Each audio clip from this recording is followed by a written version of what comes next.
Hey YouTube, welcome to my first one-on-one, and of course it is with the one and only Poke Daxi. Thanks for joining me, Poke Daxi. Welcome. For those of What, am you, I really one? Maybe there's more than me. Maybe I've been cloned and you don't know maybe, it. maybe with that stash, it's tough to tell nowadays. It So for is. those of you who are subscribers of my channel, will know exactly why Poke Daxi is on here. For those of you who are new to the channel for the first time, will be like, who the hell is this guy, and why is Poke Daxi on his channel? So Poke Daxi, can you please explain to people? I don't even know if you remember. Do you remember how we met? Well, I was just thinking because we both live in the same city.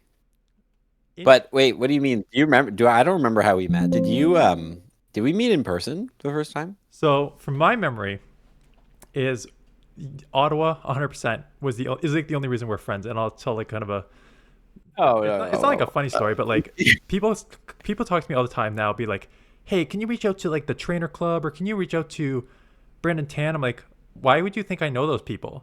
And they always say because you're a content creator and you know Pokedaxi, and I'm like, no, the only reason I know Pokedaxi is 100% because of our distance.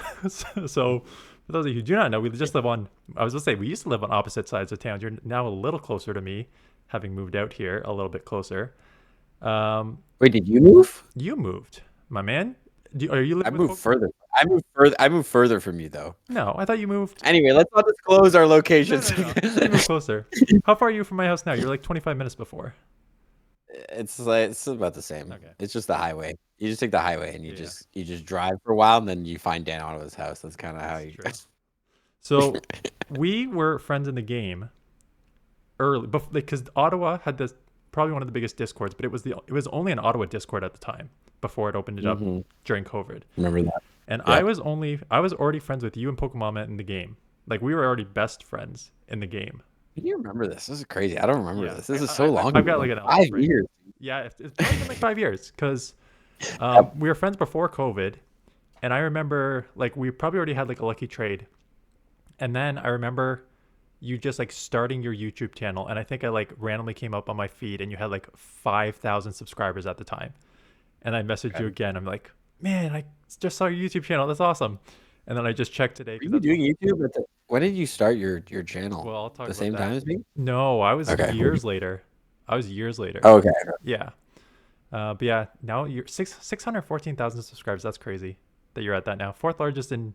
We'll talk about content creation on the next one. But so, anyways, that's Easy. how Pokedaxi and I know each other and met. I'm glad he hasn't Toy Storied me. I'm bored. I'm not playing with you anymore. He continues to answer my questions and willing to I've never continue to. seen Toy Story, so I can't even do You that haven't to seen you. Toy Story, man?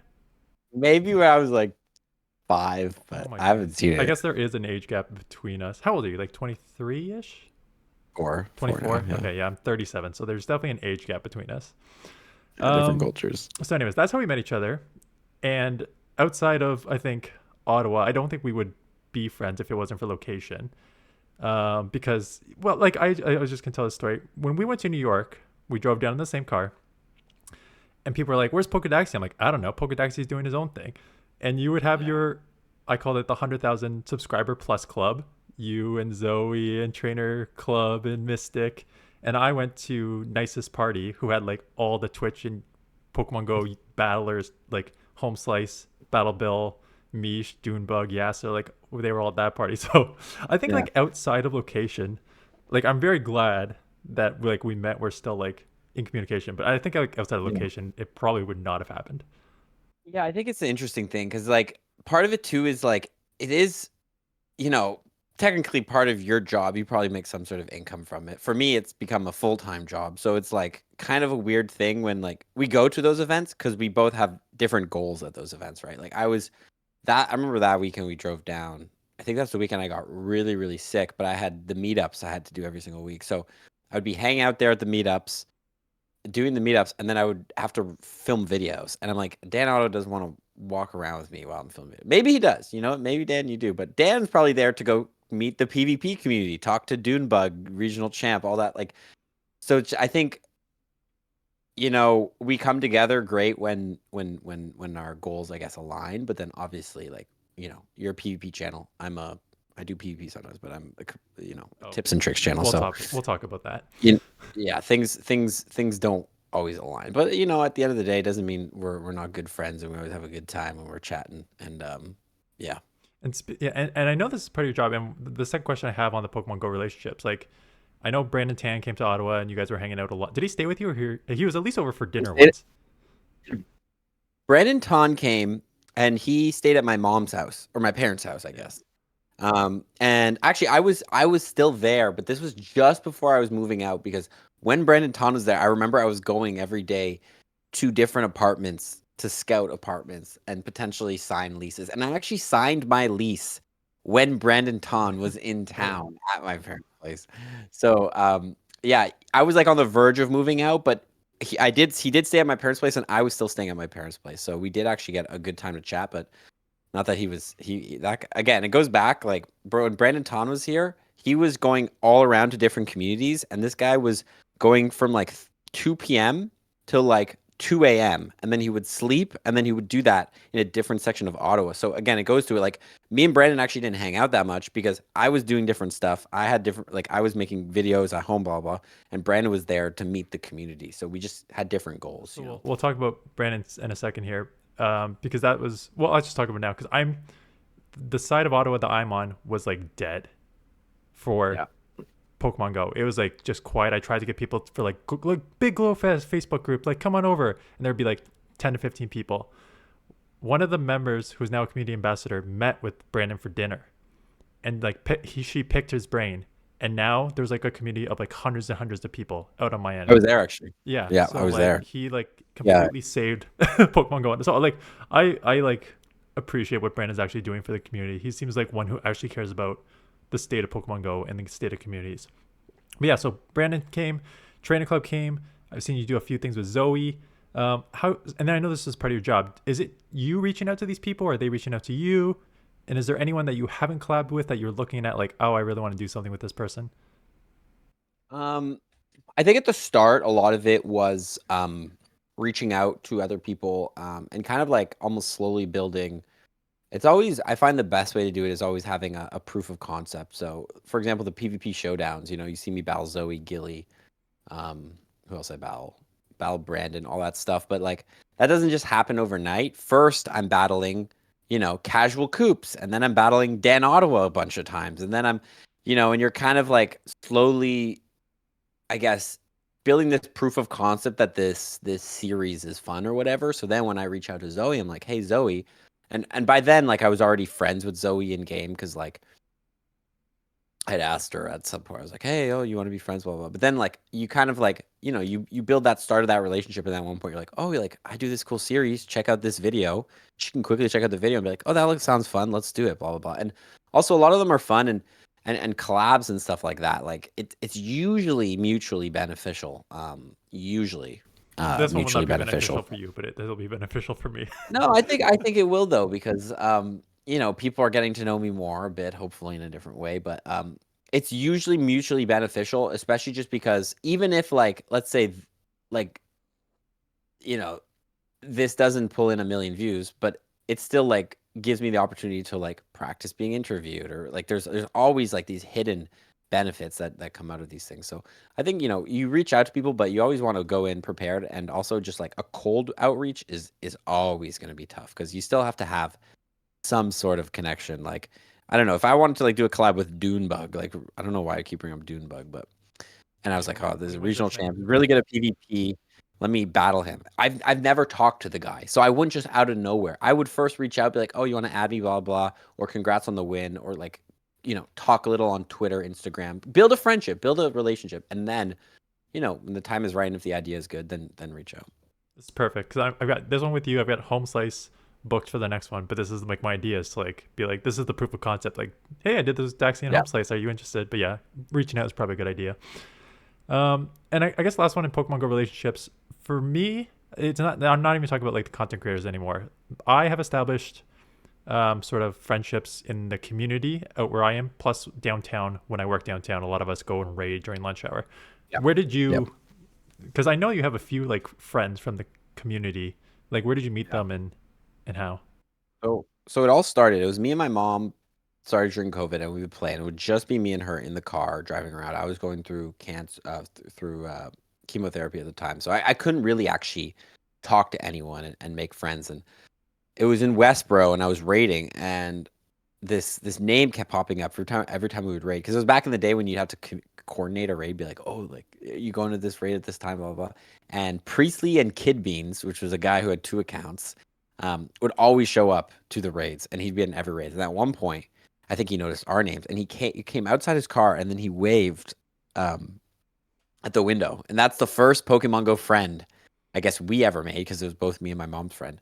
So he was super nice. We started talking to him. He then introduced us to Lucas, which is another player I've been playing, and then Ben, which is another player. And that was kind of our OG crew of 5 people: me, my mom, Lucas, Ben, and Priestley. And we would always play together, and we would grind during COVID, each in our own cars, because like you couldn't really be with people, but you'd hop on a call, everyone called, and you'd drive around doing raids, play whatever event. And then over time, everybody, Priestley stopped playing Pokemon Go because he found it. First of all, he's spending so much money on the game, and it was so much on his mileage of his car, because he would play way more than us. And then everybody, had their own things, buying houses, blah blah blah. So they couldn't, getting married, so they couldn't play as much, and they kind of fell out. So I think that was like always my, like, I guess, original crew, because everyone has like original crew.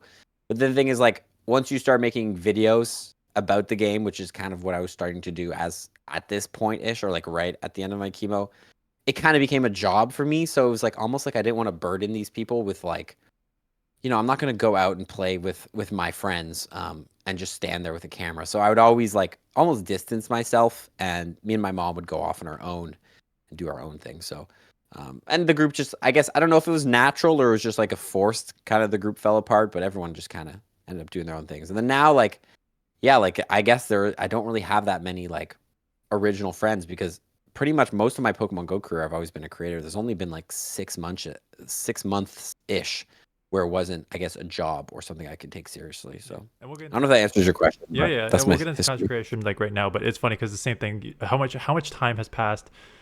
Same thing.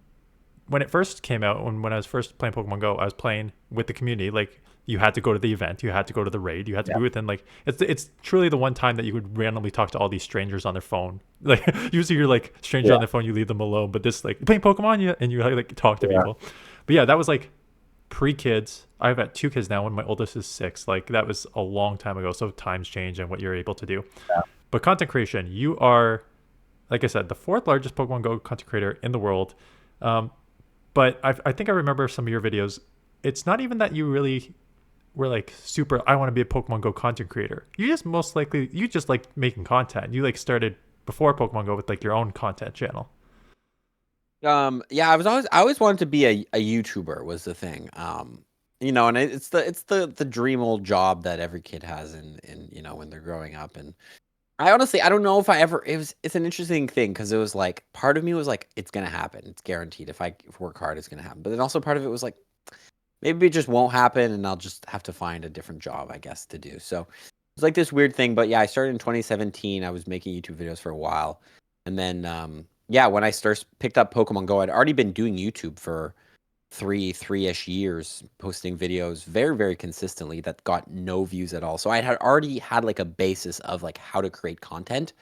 But then yeah, it was just like, I was like, I always tell people this, but as I was playing Pokemon Go those first 6 months ish before I started making content, I would be looking for a certain type of content that I didn't see, that there wasn't there for me. And the whole concept was like just quick content, to the point, especially very data driven content about, is this the number 1, number 2, number 3, like very analytical, efficient. So that was content I wasn't seeing. So then my brain was just like, yeah, let me just try to make this. And it honestly, like, thinking back to how successful it was, how quickly successful it was actually pretty crazy, because I think I grew 100,000 subscribers in a year, which is like, there's obviously people who grow quicker, but in a game that's 6 years old. Yeah, no, the speed was crazy to see, and it's still kind of crazy to see. But you were 100% spot on, because I remember watching those videos, and again, not to like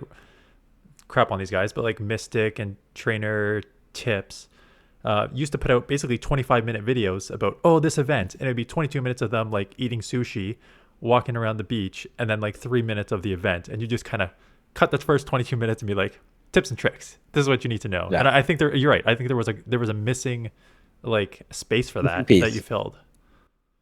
And Yeah. you There's started like there's TikTok, right? Yeah, I did. So I think there's always like different content for different, reasons. Like there's some people very much enjoy the slow personality based content of Nick and Brandon. But I Yeah. did start on TikTok because I think that's where I thought my content would do the best. And I also just knew TikTok was just an unbelievable platform at the time. It's still pretty good, but at the time I remember you could post something and it would just get like 200,000, 500,000 views. And it was just like a video about like I remember I posted a video. It was just a sped up video of me defeating Giovanni, and it got 1 million views. I was like, okay. So it was just like a really good platform for growth and getting your name out there. And I think that's part of why I was able to get such a quick growth. Pretty much my strategy was long form videos on YouTube, but put short form videos and just get your name out there as quick as you can through shorts, through TikTok, through just being everywhere on every platform. And then people will slowly start to see your name, and then they'll slowly start to trust your name because they see your content a lot. And it's kind of like almost psychology of people. Like you don't trust somebody you don't see a couple times, but if a new Pokemon Go content creator comes into the space and he's been there 2-3 months commenting on a lot of people's Twitter posts, X posts, sorry, you'll get more used to that guy, and you'll be like, oh, maybe that guy's kind of cool and doing something. So Which kind of feeds me into my last two questions here on content creation, where what do you like and dislike about content creation, and any suggestions for people who want to start content creation, whether Pokemon Go or just some other channel. What do I like? Okay, there's content creation is interesting. Because there's a lot of perks. Honestly, it is an amazing career, and there is a lot of careers that are worse than it. You have very flexible schedule. Specifically as a Pokemon Go content creator, you have a lot of travel opportunities. As other types of content creators, you still have travel opportunities. Maybe not as much because Pokemon Go it's just the nature of the game is it's travel. So like you gotta go. Sometimes you gotta go to Go Fest and wherever. So that's like obviously the perks. Is there any other perks? There's a lot of perks. Schedule, flexibility, creativity. You can really be creative and just fulfill like your creative brain a lot when you're just kind of coming with ideas. In terms of cons, I think it's just the con of being an entrepreneur is that everything falls onto you, and there's always that stress of, if something goes wrong or if I say something wrong, or whatever, like it's on me. It's on me. Or if my editor messes up on an edit, like this has happened a lot of times recently, and I've been a little disappointed in myself, but like I will say the wrong date for an event. And I'm just reading off a script that was written. But then it comes out and people are like, oh, like you had the wrong date. Or like the wrong date text goes up on the screen. I'm like, that's my editor did that. But it's my fault because I didn't catch it. So like, having a 9 to 5 or a job that's like under somebody else's boss is when you check out, you don't have to think about it. But in content creation, you never can check out. You can never not think about it. You always have to kind of be on it. It can be a lot of work in certain times, like Go Fest season, you're going to be working a lot more, but then you'll be working less at some time. So it's like the work can kind of get piled up in different sections, especially if you don't stay on top of it and you're not organized. And it can be hard work because I think creative work, especially when there's no direction, is some of the hardest work there is, because there really is no right answer in content creation. When you're making a video, there's no, this is the proper way to do it. And some people like direction. Some people like, when I'm filling this spreadsheet, all I got to do is take this number, put it here, take this, like it's self-explanatory what to do. But when you're making a YouTube video or you're making merch or whatever, like there's 1,000 different options and a lot of decisions need to be made. And that can be very stressful at some points because like, especially if you have a perfectionism mentality, like, it can really overtake you. So yeah, that's what I would say would be the pros and the cons. But anyone who's getting into content creation, number one advice, be patient. I got really lucky that it went really quick, but on average, it's a really, really slow grind and slow build up. Again, it's just about getting your name out there and getting people used to, I guess, your face. It's always interesting because when you're at the top, you have a lot more influence, and it's actually very easy to be a content creator once you have a lot of subscribers because you're just guaranteed a certain amount of views and all that stuff. Not always guaranteed, but like, you make good content and people are going to come back. When you're growing, you have to really work double time on finding new ideas, standing out, all that stuff to try to make yourself different and grow. So Yeah, I would say be patient is the number one thing. Be consistent, whether that's one video a day, whether that's one video a week, whether that's one video a month. Find a consistent thing that you can do, and you're not going to stop, because that's going to be the best thing. Because if people can, you know, expect you to come back and more content coming, um, that's the best way to do it. What else would I also say? Experiment at the start. Or actually, probably the number one piece of advice is just post it. If it's not perfect, just post it, because you can always make it better on the next one. People get too caught up in like every video needs to be perfect, blah blah blah. But like YouTube, you're always finding your style. You're always innovating. Everything is always changing, and nothing is ever really. You're never gonna have like a video format. Like my tips and tricks video format, it's not perfect. It's not perfect. It's still gonna be changing. We're still gonna be adding things, taking away things that we don't think help the format at all. So like just post it and keep it moving. Because also most of the things you're probably worried about, people are not going to care about. That's what I would say. Probably my best advice, but I could go on and on about a different advice for YouTube because it's a crazy game. Because you love it. And also heard the merch, Poke Daxi merch, now available. Yes, Pokedaxi.com. Only for, I don't know when this comes out though. It might be, the pre-order might be done May 3rd. Probably done. I think we're posting somewhere around there. Nah, it's probably going to be posted around like the 7th or 8th of May. So probably already done. Well, hopefully you got your merch. Okay, so let's go into the heart of Pokemon Go talk. Yes. You kind of already mentioned you started with Pokemon in your car during your chemo. Yep. And here we are, 6-7 years later. Okay, we're going to talk about every aspect of the game, get your thoughts on this. And we're going to start with GBL because this is a GBL channel. And you have, I think, one of the more interesting GBL histories where you were, I think, casual for a while. You would, even in your early days, come on screen like maybe once a week, doing some GBL battles. And then you're like, screw this, I'm hitting Legend. Got Panic to teach you. And then you did hit Legend. And then when I was talking to you about this video, you said, 2 months in here, I have not played GBL at all this season. Yes. So, yes. So why? Let's talk just about what. Let me just talk about just why, like your evolution with GBL there. Like, why did you start casual? Why did you decide to go hard there? And then why haven't you played this season? So I think I started casual. When I first started playing Pokemon Go, I really wanted to, I guess, experience all that it had to offer. So whether that's raids, whether that's research, spawns, catching, but also GBL. GBL is a big part. Battling is just a part of Pokemon. But I've never been competitive. So it was like this weird thing where like I was like, I do want to do this because I do want to experience this. And there's different aspects of the game or like there's different things you can take advantage of from GBL. A lot of good rewards you can get from GBL, right? So I was like, I don't want to miss out on this. So I would play, but I would play casually because I just was like, I guess I just had the mentality that I thought people would want to kind of see that content on the channel. So that's why I streamed once a week. And they were fun, but I didn't never try to take it too seriously. And I knew that because every time I would stream before I played GBL, I would always actually get nervous because I was like, I'm just not a very competitive person. I just don't really like the aspect of battling. And I think I just don't like the aspect of losing. Like losing does not feel good, especially like when you go on like a 5-game, like a set lose streak, like you are depressed after. It's crazy.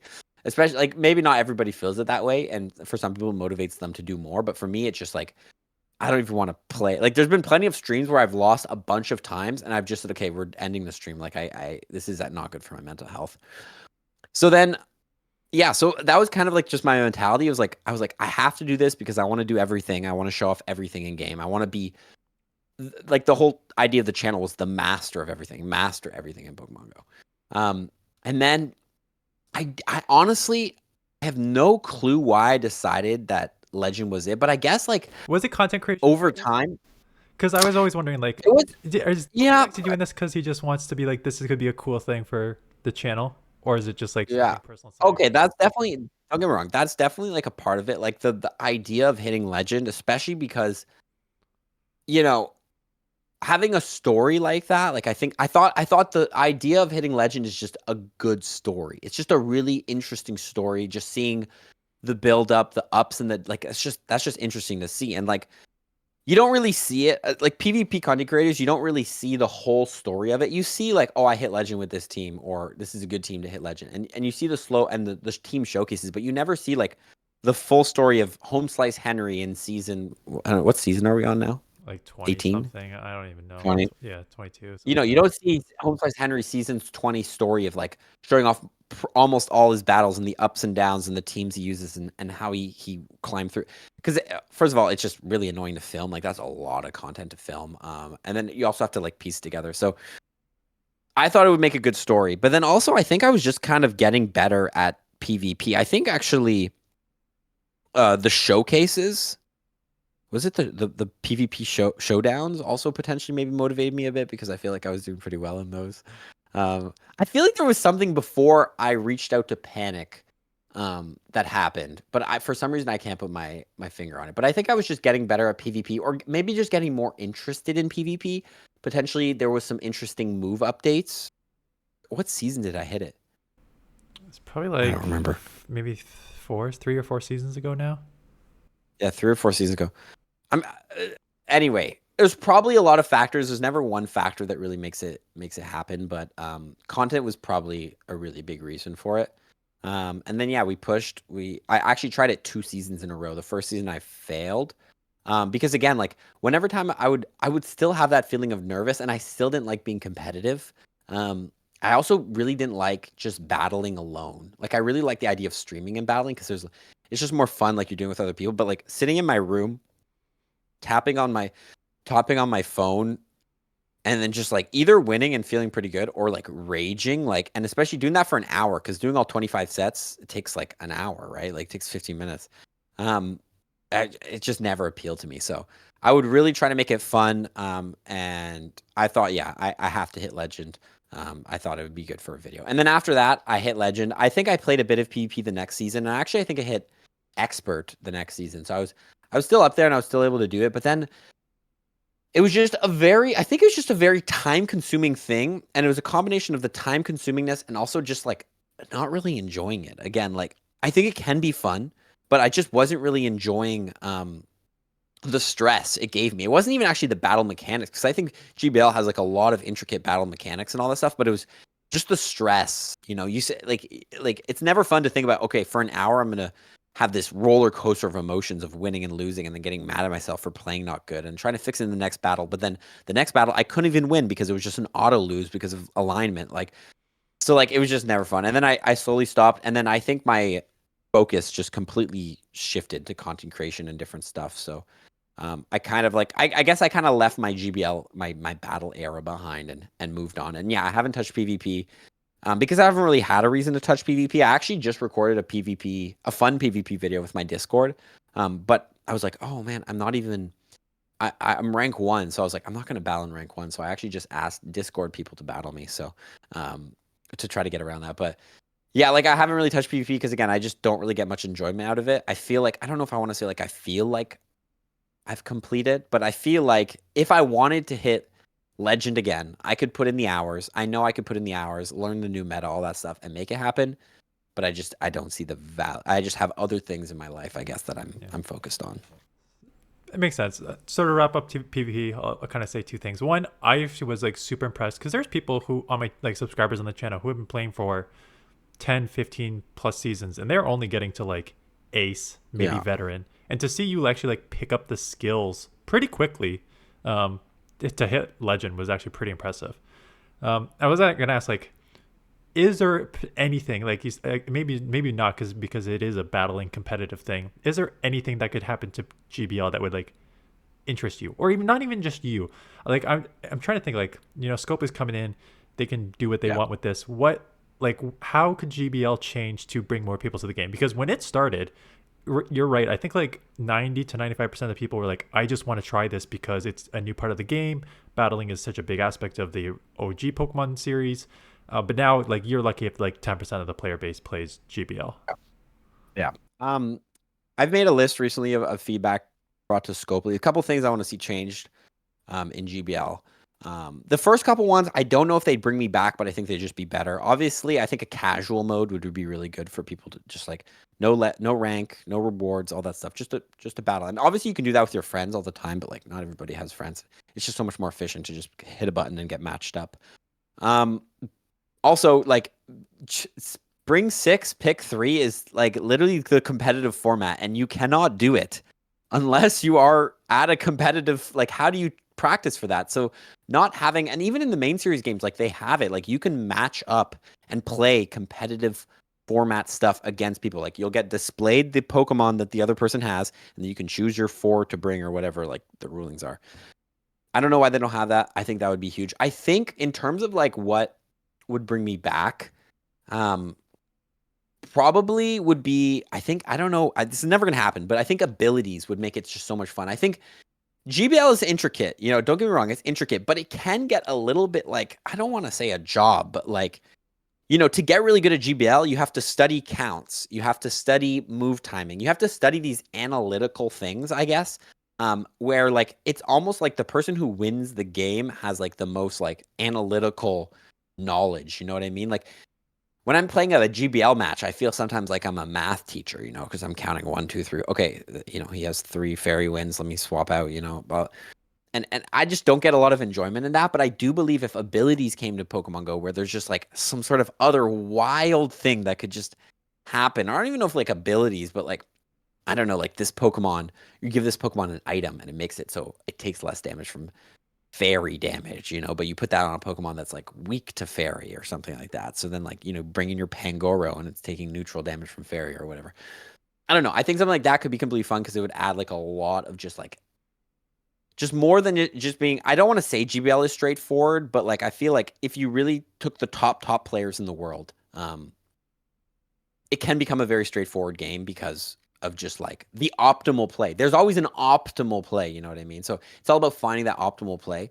But if you could throw like a wrench in the optimal play, that's when I think things could get pretty interesting. But I don't know. I don't know what would really bring me back to really, really grinding GBL, but I guess those are just some of my ideas. Yeah. Yeah, I think there's some good ideas. I like to just see GBL get better in general. But yeah, you're right. Like, it is very mechanical. The game, to a certain extent, the game, like even the like The top level. what makes the top people the top people are they truly do know all the typings, all the counts, all the Yeah. energy, and just make those, know how to overfarm, know how to catch, just make those optimal planes. And it is like why I think you mentioned Doombug multiple times. I think Doombug is very, very good at this game because he is so calculated when it comes to this stuff that he's really good.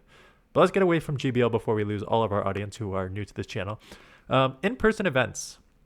So we had the luxury of going down together to New York. Yes. You That was seem, fun. you seem to be a frequent flyer, just going all over the world now. Half personal, half content. It's GBL. getting a little crazy. It's getting a little crazy. Yeah. So do you like? Let's one. You and I kind of had like a, I'm not going to call it debate, but I will talk about the rest of the game. I think the game's getting stale. I think the game's getting boring. And you said no, but look at all these in-person events. And I said, well, that's great if you have the ability to go to the events, which most I people didn't do. say I didn't say in person. I didn't say in person. You Did did. I say in person? Yeah, you did.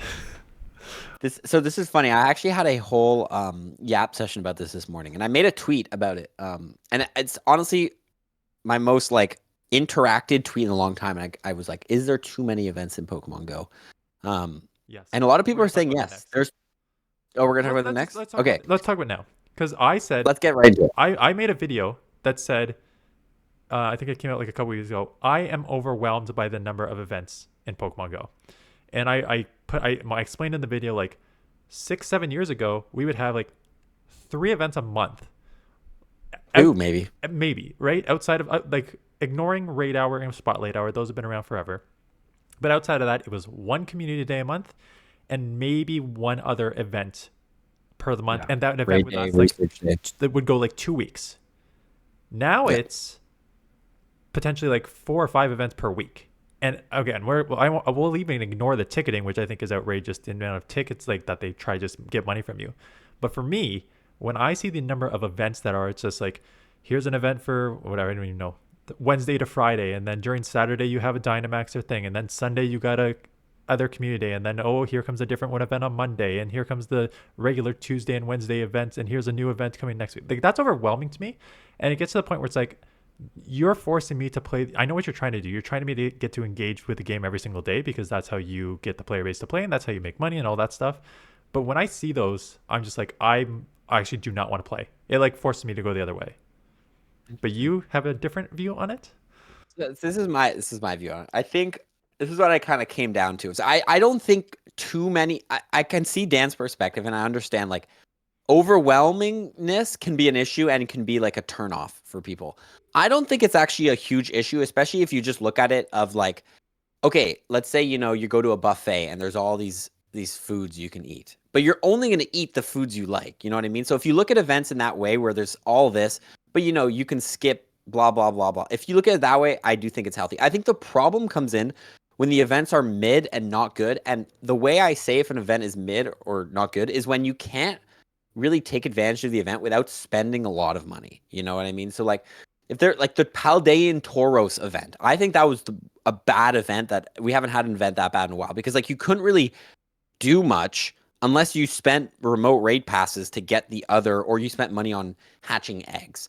I think on the other hand, raid days are great because everybody gets like 8 free raid passes or whatever. So it's a great event for free to play players. And obviously like, you got to spend a bunch more money if you want to take advantage. But I don't like hatch days because you have to spend a bunch of money on incubators. I think research days are great, all that stuff. So I don't think there's a problem with too many events as long as the events are good and quality. And when it starts to become a thing where we're getting quantity over quality, it kind of sucks. I also think that like you'll have the perspective, I'll have the perspective, but a lot of us has a perspective of events being bad. Like Mega Kangaskhan raid days coming back, and you're like, that's a bad event. If you're a new player, that's honestly not a bad event. Even if you're a veteran player, you can get Shiny Kangaskhan. It's a regional. You can get XP from that, all that. Like, you kind of have the issue of Niantic where they're trying to hit a new player base and an old player base at the same time. And I think having a lot of events is good because that's the best way to make everybody happy. Where like, for you, there's a new event with the Crown Shield where King Gambit is coming out, and that's great for you. But then a new player is like, oh, Mega Kangaskhan, that's amazing. And you're like, I already played Mega Kangaskhan Raid Day, so I'm not playing that. So I think it's a weird, intricate thing. I 100% could see the turnoff of having too much and an overwhelmation of it and player burnout. But if you can get over that and just know that like you don't have to play every single event and you don't have to feel FOMO and just play what you want, I think it's actually the more the better, in my opinion. I don't know what your original question was, but that's kind of my opinion No. on the I'm happy to talk about this because I think it's a huge part of the game right now. I think I think a lot of people agree like events that are just like hatch focused, like incubator focused, or remote raid focused, like money focused, are turnoffs. And again, this is the problem that I'm finding now. A lot of these events that are hidden behind like eggs and stuff used to actually be free, as free as they can be, but it used to be like within events previously. It wasn't like their own events, right? They were just like, for this event, it's like you get like 4 or 5 benefits, and one of them could be like egg focused, but then you have like all these other benefits. But now it seems like they're just putting out events just like, this is an egg only event that you need to hatch or you're not playing this event, and that can seem like a turnoff to me. And you know what, I 100% agree with you because I've also been playing since 2018, so I'm playing for 7 years. So the stuff that comes out for me now is just like, okay, I've seen like what was the stats last year? Like there was like 50 some odd different legendary Pokemon in raids last year, and one new, because it was just like repeat after repeat after repeat, which is fine. Like we get it. Like even older players want to play some of these older ones, but I always make the joke like, find yourself someone that looks at you the same way Niantic looks at Heatran. Like the amount of times I've seen Heatran come in raids over the past like 6 years, like it's an instant like week off for me when you see some of these Pokemon. But I get it that like newer people are not. I don't think it's a bad thing though. One thing I'll say, and obviously like Heatran, and there's sometimes when they teeter too much. Like Heatran has been in raids a bunch of times.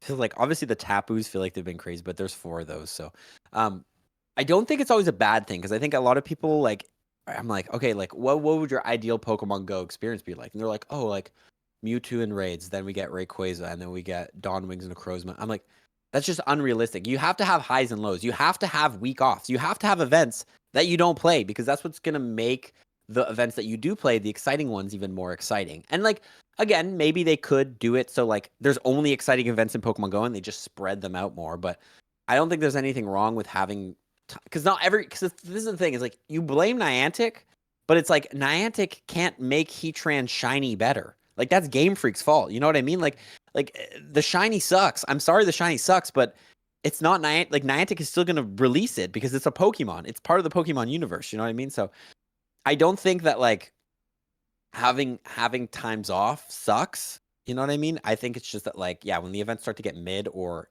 expensive, that's when it can kind of be annoying. That actually kind of leads me into my next question about the specific in-game things that you like. So you said you don't like the battling because it stresses you out. I will go on the record. I don't think I've done a what's the Dynamax and the whatever. Battling is still fun. Don't get me wrong. Battling can still be fun. Like I don't think I've done like a Dynamax Whatever. tour because that part of the game seems so like solo to me. Yeah. Yeah. And you need like 30 people. You need coordination and like you need time and maybe you just don't have the time to get to it. Like so there's catching, there's raiding, there's Dynamax, there's GBL. Like what parts of the game do you like really like and what parts of the games where you're kind of just like meh about? Okay, I've always been a raider because I started playing Pokemon Go in 2020 when remote raids were crazy. So obviously raiding is always a blast for me. I do think raiding could use some updates like making just ways to make catching raid bosses easier, especially during big events. I do think they've done a good job with the White Curum ability, but again, it's paid. So I do like raiding. Catching is always fun. What else do I like? Dynamax. This is my thoughts on Dynamax. I think Dynamax was Niantic's goal because you know how we talked about how like new players, old players. It was to try to like give some more life into the old players because it's like this completely new thing. But the problem is like raiding back in the day used to be so exciting because everything was new. A whole new Pokemon would come out. It'd be like, oh my god, Mewtwo and raids. No one has that. But the thing about Dynamax is it's just like a little icon on a already existing Pokemon. You know what I mean? So like old players, Dynamax Entei is in battles right now, and you don't see me and you out there because we already done a bunch of raids for Entei. We already have candy for Entei. So it's like, it's kind of new, but it's not that new. I do like Gigantamax because that feels even more new and more fresh because they're like different forms and all that stuff. And they feel like very, very end game in coordination. So I do enjoy Gigantamax. Dynamax, not as much, even though they're kind of one and the same. Research days are fun, but again, for me, again, it just goes to like, do I have it or not? And I have no problem. They're going to drop research days. Like the last one was like Corefish and all that stuff. Like I already have those shinies. And I'm probably not the best example because I go to a bunch of in-person events. So I get a lot of different rare shinies. But like even maybe you're like, I don't really care about Corefish, especially if it's not good in GBL. So like, yeah, I have no problem with skipping events. I think for me, how I decide if I want to do something or not is it new? Is it exciting? And do I have it? Or does it have anything sentimental to me? Like any Sableye event, I'll play. Dynamax Sableye is coming out. Even though I don't care about Dynamax, I'll play the Max Monday for Dynamax Sableye. Yeah, and it is important to me. Do I need the XL candies? I think the way I look at it the most is the Pokemon meta relevant, and do I need the candies for it? That's kind of like how I'll decide what event I'll play, whether that's a raid hour, spotlight hour, research day, raid day, hatch day, whatever. That's essentially how I Yeah, do that's it with kind of Pokemon I need for GBL. yeah. It's like, do I need this Pokemon for GBL? Do I need the candies? Do I Yeah. need the Excel? So That's the beauty in it. It's like, you're obviously you're not going to play every event because if the Pokemon sucks for GBL, you don't care. You know what I mean? And for me, if the Pokemon sucks for raids or whatever reason I might want it, then I'm not going to care. And there's I don't think there's anything wrong with that. Not everything is going to be for you, you know. yeah. And so for the last question I have here for the specifics of the game, the question kind of put forward is what makes you keep playing? What's a split between content creation? You're playing for content creation, career focus versus you just love Pokemon Go, and how do you balance? And what it's this? How do you just your general thoughts on how someone can have a healthy relationship with the game versus an unhealthy one? Okay. Great questions. A lot of it is content creation now because, your job takes up a lot of your life is what I'm going to say right now. Like, what is it like? Usually most people work 8 hours a day. They sleep 8 hours a day and then they have 8 hours extra to do whatever they want to do with their time. So a lot of my time is spent into content creation, and it's always a weird line as a content creator where you're kind of like teetering the line of, am I having fun doing this or am I doing this because it's my job? In terms of like, when do I do things for my job is when it makes sense for content, I guess. So like pretty much all the in-person events make a lot of sense for content because it's just Pokemon Go on steroids, a lot of just cool content opportunities, a lot of people there. Like you go to in-person events and you can, I battled 100 people in a day. Like, you can do like just so many resources available to you to do all these sorts of videos. You have other YouTubers and content creators to collab with. You have people to trade with. You could trade any shot. Like there's just a lot of content opportunities when you go to in-person events. When there's non-in-person events, unless something is like crazy exciting and new and it all stems from whether I have content ideas or not. Like I just recently posted a video where I was doing a bunch of raids soloing with one single Pokemon, and that idea just popped in my head. So like the only reason I'm doing a Moltres raid is because I want to solo it. You know what I mean? Like if not, I'm not going to be doing it. When it comes to personal playing, that's more if I don't get this as much anymore, but if I get like a really good spark to play, like Necros back in December, I think, or January, Necrozma and Dawnwings Necrozma had their raid day. And I just went and I played that all 3 hours, no content connection at all. And that's because I was just so excited because I was like, oh, I love these Pokemon. I need a hundo, all that stuff. I'm not going to make any videos. I also just went and played Cresselia Raid Hour the same way because I have my Shundo Cresselia. I still have it maxed out and I need the XL candies. So it comes few and far between, but sometimes I'm just like, you know what? I just want to play the game, enjoy it. And I think that's important for me as well to just kind of do that. But it is a weird, consistent struggle of deciding like there's always like a voice in your head when you're a content creator for a certain game of when you're playing the game, there's guilt where you're like, I should be making a video right now. But you have to resist that because I think there's some beauty in just playing and not having to worry about that. What was your last question? The healthy versus unhealthy, like, Yes. because I think some people in this game just, again, when it comes to like all these events, some people may feel like FOMO and just feel like they have to Yeah. do everything and like burn out of this game. So how do you like balance like the need to like want to play and get this stuff in versus not This is what I'll killing say. yourself? This is what I'll say. Okay, the number one thing is FOMO. A lot of people don't like FOMO, and don't get me wrong, I don't think FOMO is the greatest thing, but I do think FOMO is just a effective marketing strategy from Niantic. Fortnite does it. Every video game, every product, Apple does it. Get this product now. It's out now. You know, like so I don't think you should ever like fall for FOMO because it's just like a natural marketing thing. I think the best way to decide whether you're having a healthy relationship or not is, are you having fun? Are you forcing yourself to play this, or are you actually feeling genuine joy? And I feel like it's, I say people are like, what is genuine joy? I feel like you know what genuine joy is when you're like actually there and you're having a laugh at a raid day with your friends and you don't really care what you get. You're just having a good time. Like that's when you're really having fun. But then when you're there and you're really focused on, or like the best way is like after an event, you go back and you're like, was that fun? Or did I feel like I didn't have to be there? Like I could have not done that and spent my time better somewhere else. That's like the best, I guess, way to decide whether you're having fun and whether you're healthy relationship. And if you're not having a healthy relationship, oh my God, I can't speak. Not having a healthy relationship with Pokemon Go, just stop. It's a game. It really is not that important in life that taking a break from it is the best way to go. And also remember, if you ever fall for FOMO, everything comes back at some point. We've talked about with Heatran. Everything's coming back. Everything is coming back. There's nothing, even Armored Mewtwo. People still don't think Armored Mewtwo is coming back, bro. It's gonna come back. It's gonna come back Like at some 6 point. years for Armor Mewtwo. You know what? It doesn't come back. You don't have Armored Mewtwo. Big deal. It's not the end of the world. There's one Pokemon that hasn't come back. You can get it traded to yourself. Yeah, everything comes back at some point. So never let FOMO grab you because you'll have the chance to get it. But really, just I think consistently reevaluate when you go to play events, when you go out to play Pokemon Go. Like you think to yourself, like, was that fun, or would I rather spend my time doing something else? And if you'd rather spend your time doing something else, go do something else because you only have one life. You want to enjoy it. Don't force yourself to play a game you don't enjoy. Good words. Okay, last question on the Pokemon Go aspect. Future of the game. What do you want to see? And someone asked, I know you're in the at least then maybe the Niantic content creator thing. Do you or it's Scopely, bro. it is Scopely now. That was my question. Slowly, actually. Do you or someone have access to has Scopely reached out to any of these content creators asking for their thoughts or something, or is it just truly like the content creation is like completely separate from any sort of like discussion? Because we've seen Nick talking to friggin' Niantic CEO multiple times on his channel, but like do you or any of you other content creators or people like actually talk to Scopely or Niantic on a regular basis? We have the possibility to give them feedback, but you got to remember the Scopely team is not. I don't really know how the transition is going, but there's no new team.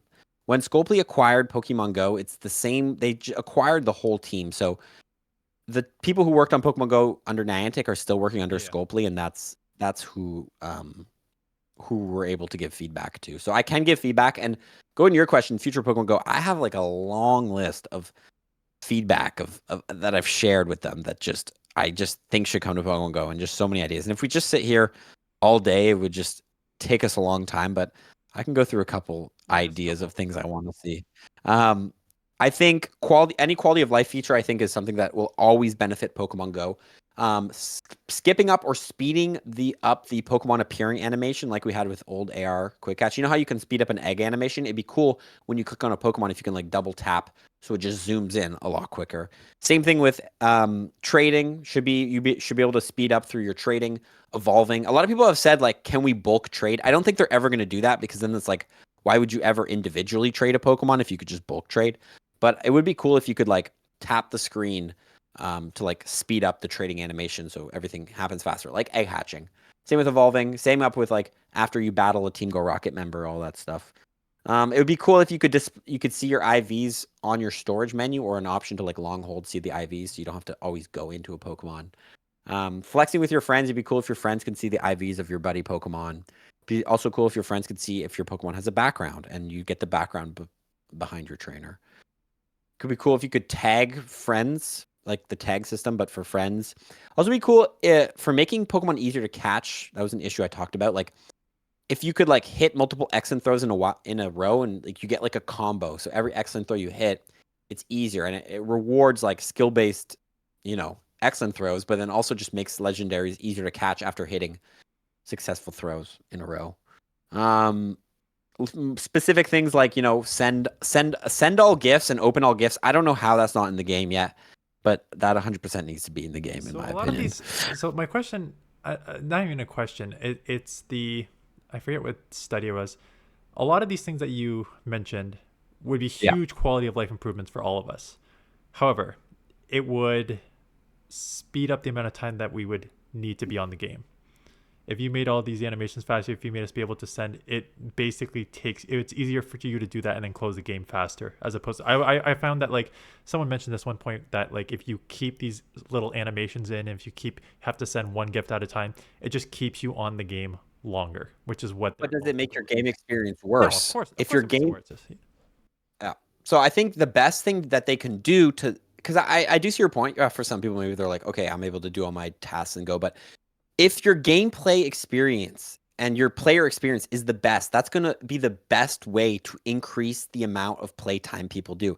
If you're having fun on the game and you're not wasting your time on mundane tasks, you're going to be having more fun, and there's going to be a higher chance that you go to another event or you continue to play Pokemon Go. And I think that's the best way. Like, if they made Pokemon Go gruelingly slow and not enjoyable at all, let's say they like let's say we still had egg hatching animation, like it's not going to make you feel like you're having more fun, and it's like you say, like you're probably going to get overwhelmed. Like you get overwhelmed with events, it's actually going to be a turn off. So if things are too slow, I think it's actually a turn off. Oh, I agree. But we'll see. Like, it's a theoretical. As someone who has like 300 plus friends in the game, I barely send out gifts anymore unless I just like think about, like I have to like purposely think about sending out gifts when I'm like out and stuff. But if I don't purposely think about it, I will not send them. But if they had like a send all button, I would do that like in a second. So definitely agree with that one. So that's the Pokemon Go. We'll kind of do some rapid fire as we're getting up to an hour here. So the first question I was going to have is, how's Pokemama? How's she doing with Poke Daxi not at home anymore? Because her and I had a good chat while you were sleeping in the back seat on the car ride home from New York. Yeah, I remember that. Yeah, she's good. She's good. She's doing all sorts of things now. I think I called her yesterday. I invited her to raid hour when I was going, and she was like, "Oh, like this morning I played tennis, and then I went on a run, and now I'm doing orienteering." I was like, "Okay." Nice. She's retired. She's doing her retired life stuff. But yeah, you don't see her as much in videos anymore. We have been trying to plan to try to figure out to get her in more videos, but I think it is potentially a good thing too, because it makes it more special when Pokemon makes an appearance. Yeah. Well, say hi for me. I will. You talk about how content creation is basically almost your whole life now. Do you have any sort of like outside, when you're not playing Pokemon Go and you're not content creating, do you have hobbies outside of this? I know you got the cottage. And yeah, I do. I don't think content creation is my whole life, but I think it's my whole Pokemon Go career. But I do a lot of, I'm into a lot of other things. Right now I'm actually training for a triathlon, so a lot of my time is spent running, swimming, and biking to train. I also do travel, but just like for personal reasons. Like next week I'm going to Scotland to visit a friend, just to visit a friend, or I go to the cottage. Like I still like want to experience, I guess, being in my 20s as much as I can. So I'm doing a lot of that stuff. I do play other video games as well. Right now I'm playing Monster Hunter, which is a computer game. So a lot of my life is done doing that stuff. And if not, a lot of time is spent with my friends, or just doing things I enjoy. Every week I'm always trying to like learn new hobbies. Like this week I'm going to try to learn lock picking. So Poke Daxi is Oh, going to be probably not a professional, coming but to a house near you.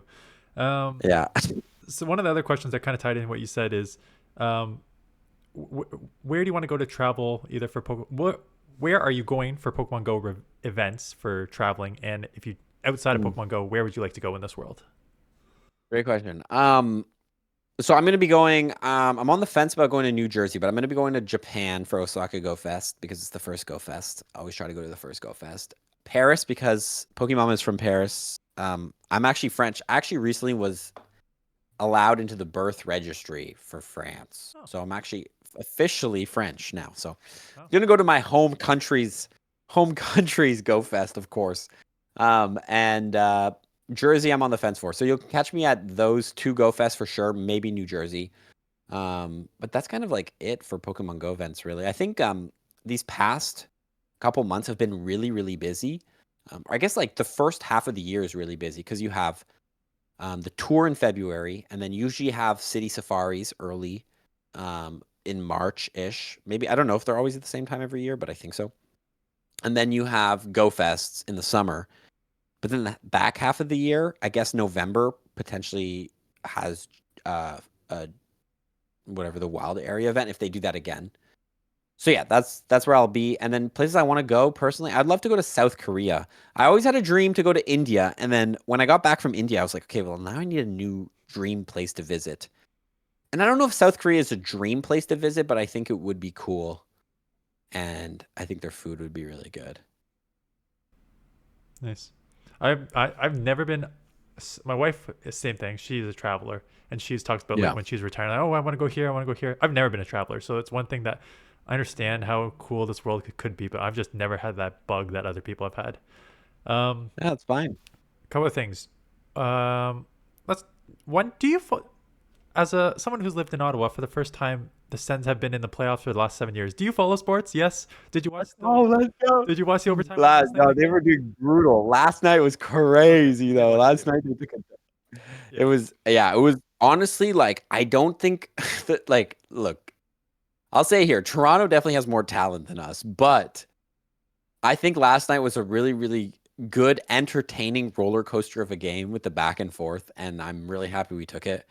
And yeah, I just hope the Sens could put up a little fight, and it'd be crazy if it went to a game 7. It would be insane. That'd be insane. But depending when this is coming out, I was gonna say it this might be is already over. done by the time it comes out because this is coming out like a week and a half later. Game 4 was last night when we filmed this, and it went third consecutive over. You know what? They're playing them tight. They're playing them tight.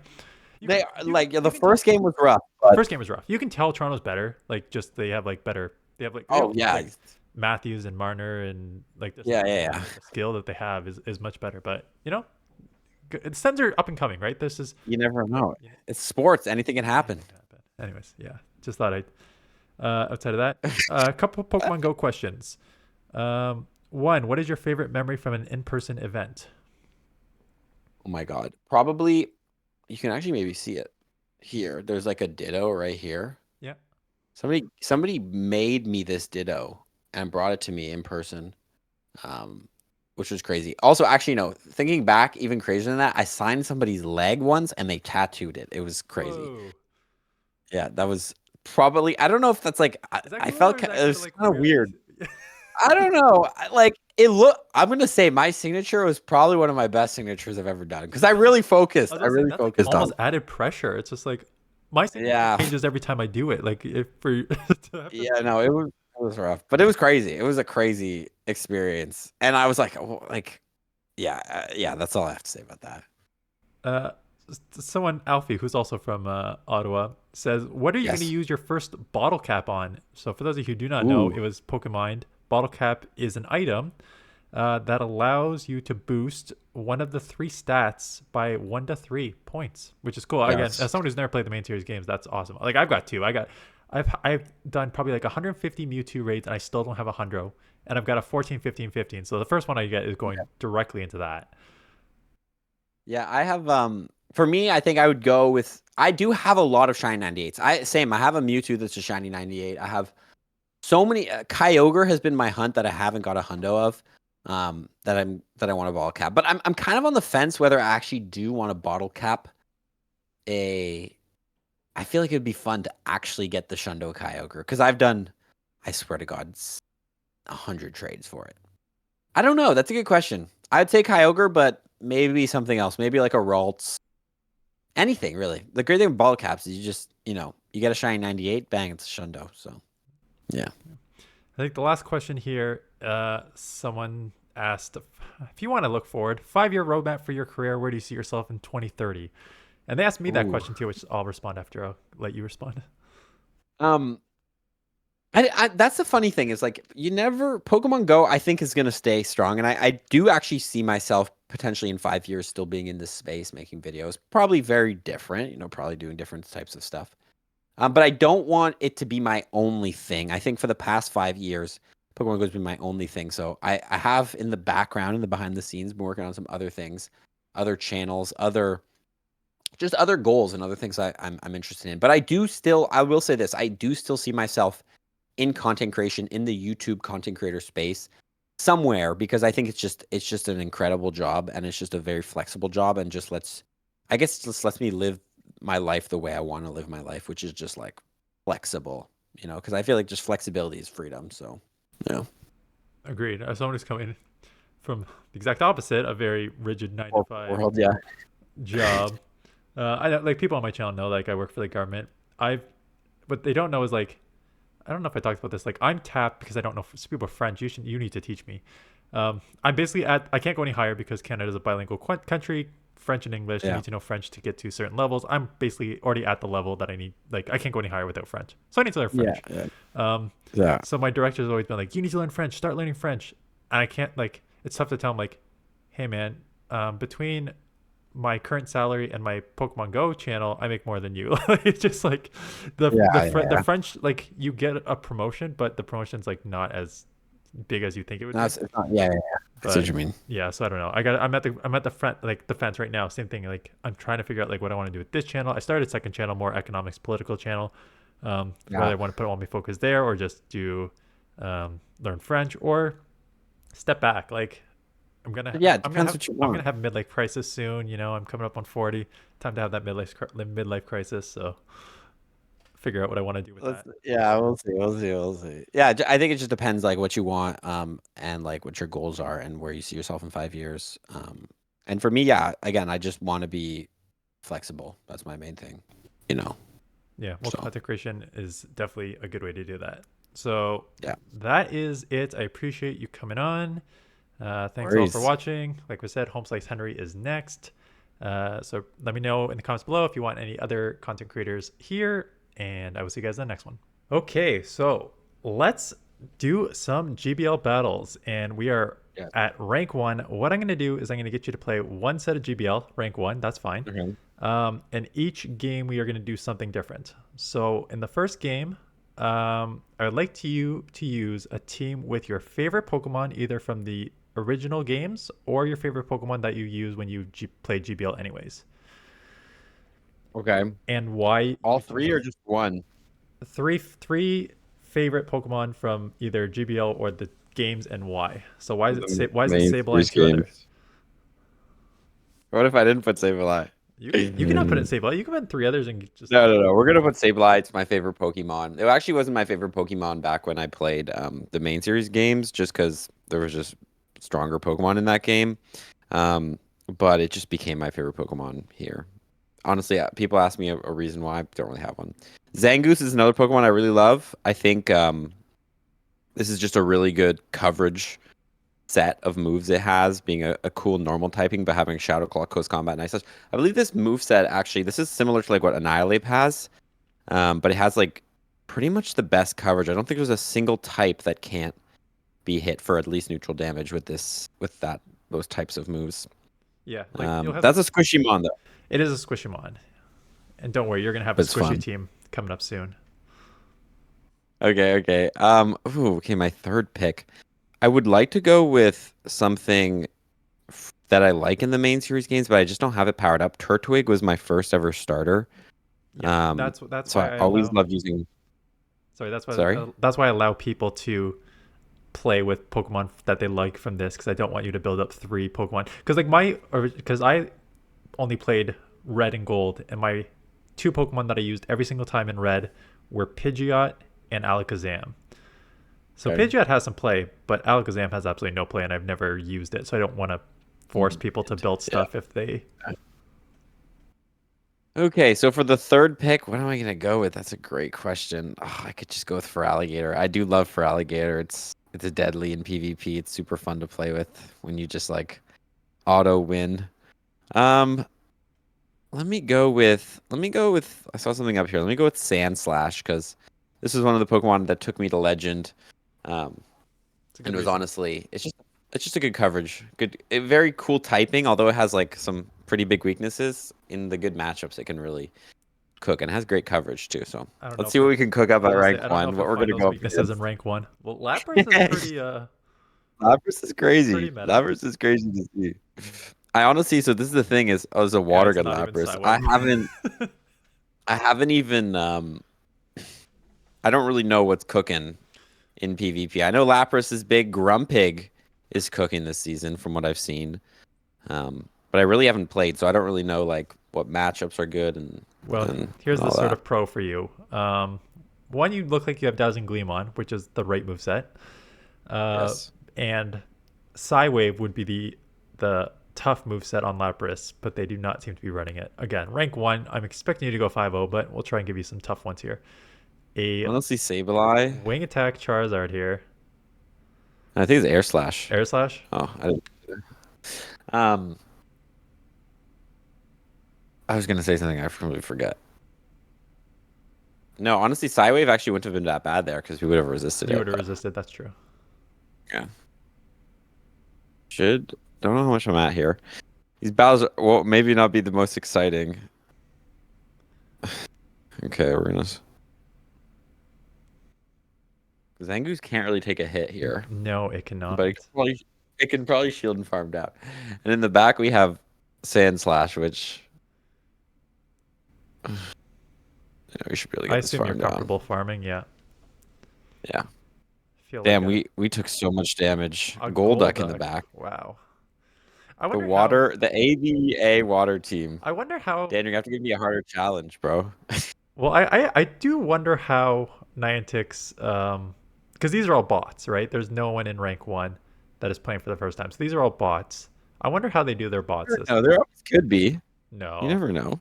I play enough You don't games. think? You think? No, I play enough games too that like there's enough bots to just kind of fill in the gap if you don't have because there's I don't think there's like an average player that's playing rank one right now, and there's definitely not going to be enough to like tee up 5 games in a row here. Okay, well, GG's on the first Maybe one. There's someone's my using a free bubble fake. beam gold duck. Who knows? You never know, Dan. Look, let me just say, like, not everyone's a PvP pro out there. Some people are just getting into it and learning the ways. Okay, what's next? Okay, great start. For challenge number two, I had an OG line from your earliest season of GBL. So my earliest go-to line was Swampert Skarmory Core with Umbreon as a safe swap. What was your Yes, go-to? okay. That gives me reminders. I definitely was a big Skarmory and Umbreon person, so I'll throw those two on there. In terms of, I guess I'm gonna reverse CP by my built Great League Pokemon here. Would it be my? I guess this wouldn't Maybe actually by really be in date? order. Yes. They don't have a. Can I search? I guess. Age.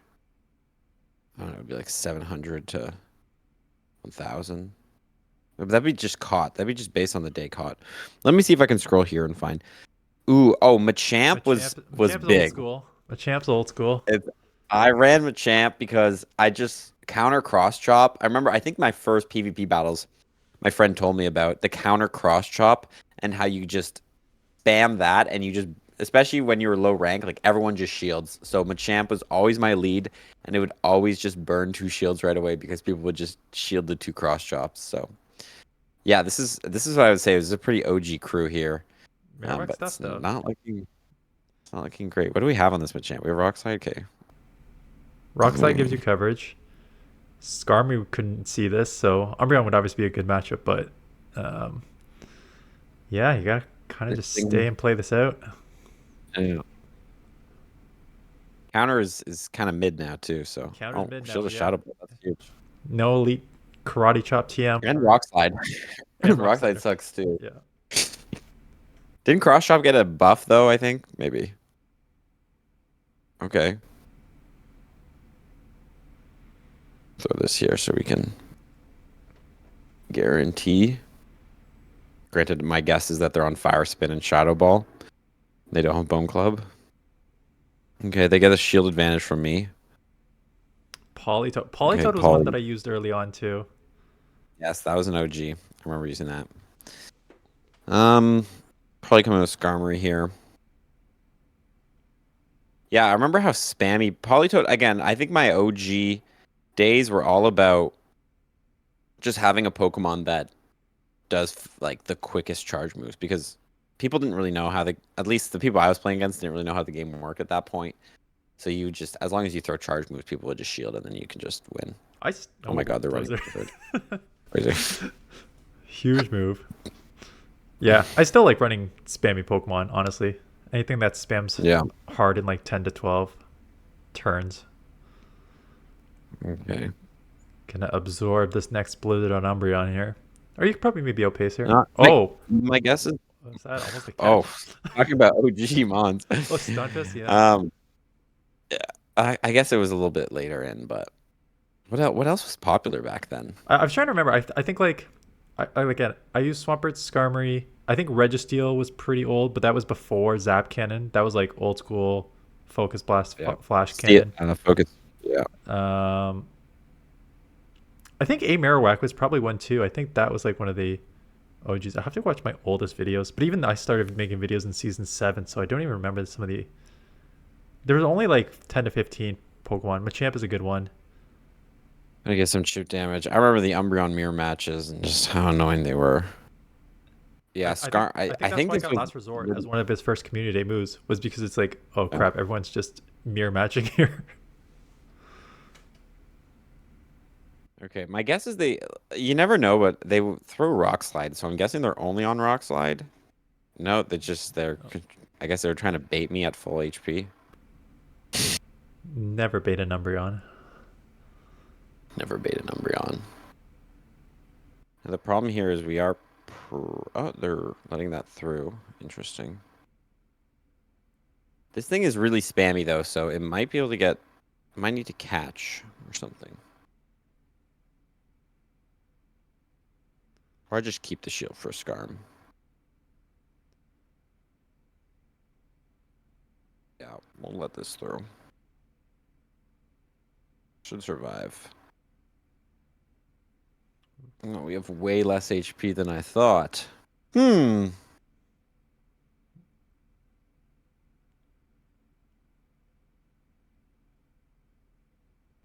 may be able. Yeah, this thing is loaded. Maybe has a lot of energy. Skarmory lives. Weather Ball doesn't hurt. I think Skarmory lives this because it's 1 HP. We get one more in. Not gonna happen. I think we should be able to snarl.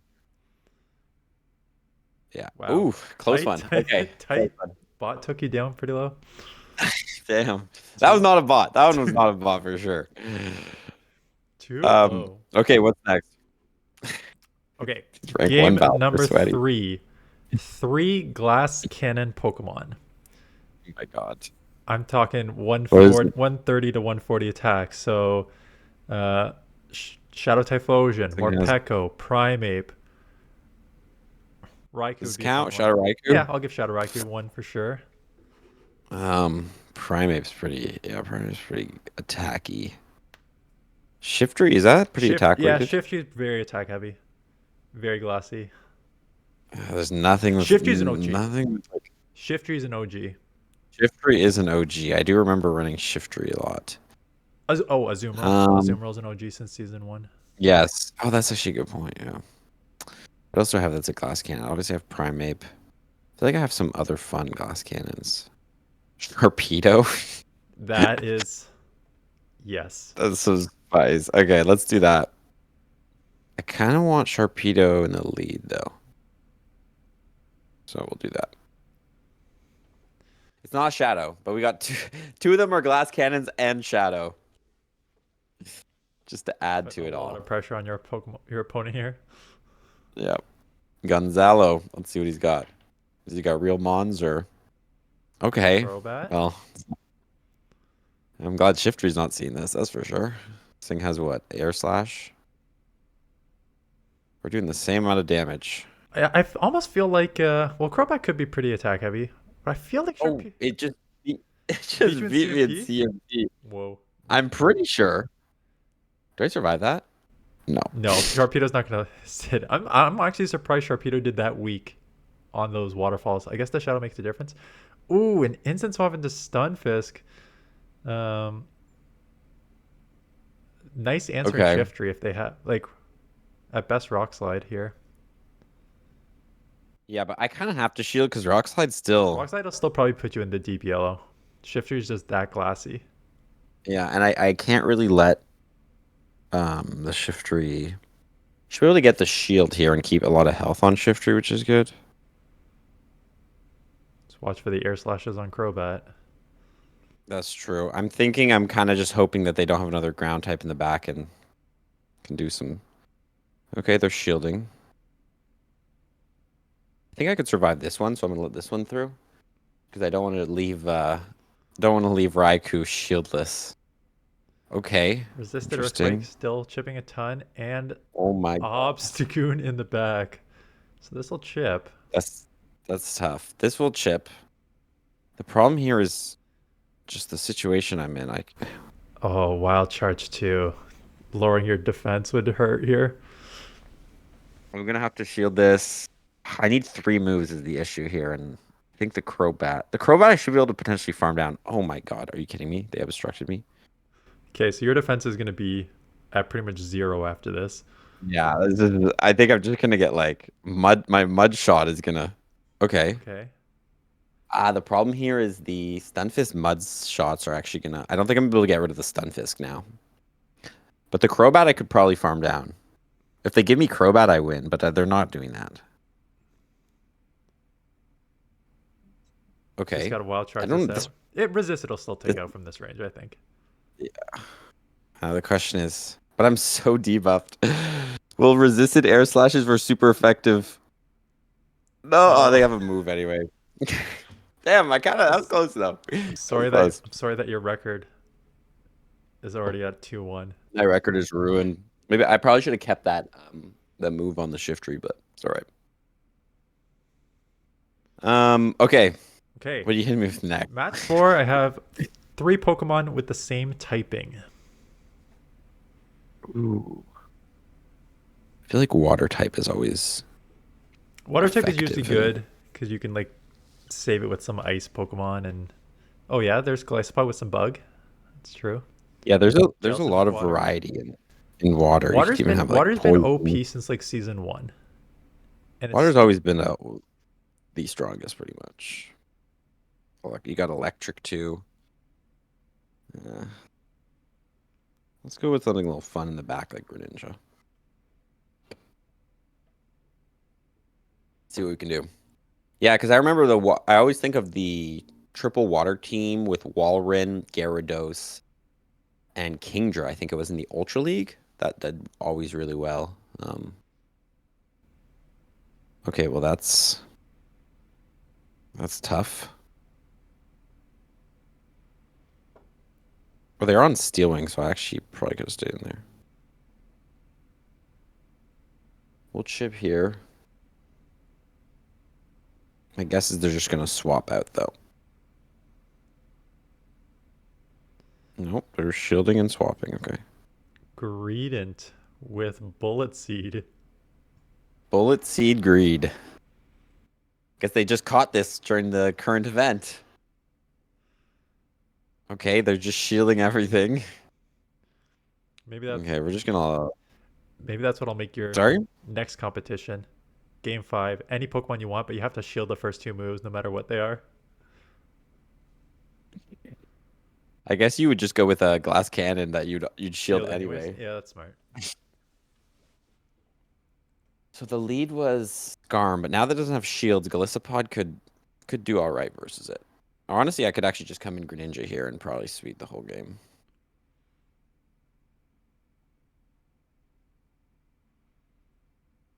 We'll do that.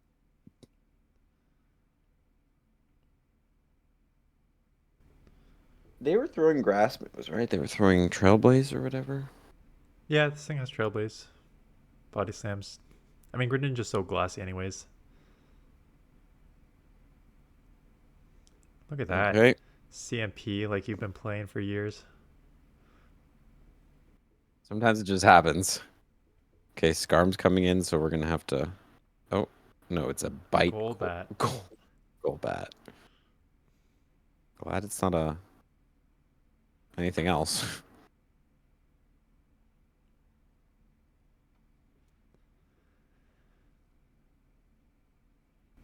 Probably could have farmed Pretty down, easy but matchup.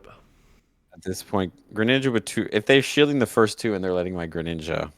Remember Greninja in the Halloween Cup? That thing was always a blast. There's some Pokemon that are just like fun to play with. Like I'm really Yeah. into you. Probably I don't know. You probably haven't played much often, but like Morpeko Ooh. is so fun to play with.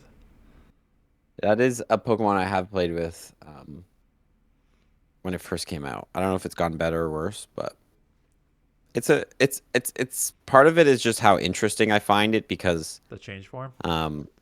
yeah, like we were talking about before, just something to make the game fun and unexpected, you know. I think will always be good. Especially we have that new Pokemon Aegislash coming out, so oh, looks like I did one battle earlier, so I'm going to start a new set here. Well, you wanted to make sure you weren't too cold coming into this. Yeah, I did a little one. Oh, I didn't even hit rank 2, damn. Okay, what's the last one here? Okay, the last one. Um, I didn't really have a last one. I was gonna say do three every. So I'll leave it up to you. You can do three Any? any three Go. Pokemon you want, and do that Do much. something fun. Yeah, do something fun, or like three Pokemon that have nukes, like three Pokemon that have close combat, Brave Bird. We're gonna bring the man Wailord in the lead. You ever played with Wailord? I haven't played with it, but I have showcased one because it actually has a little bit of play now.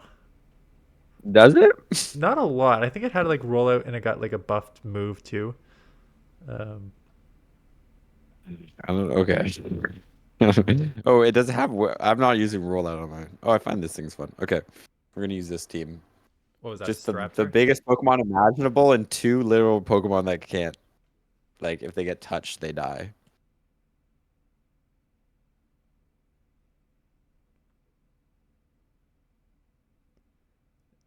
Okay, Throw. throw. Look how big this thing is. Like you can't even see. Zen headbutt throw. I'm trying to see how much That is CP gonna is be on an that thing from here.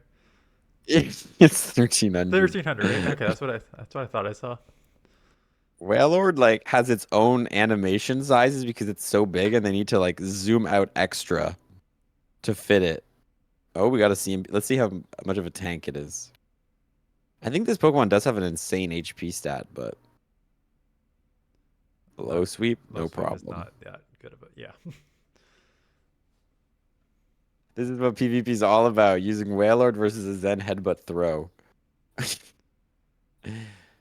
We got the Scald coming in.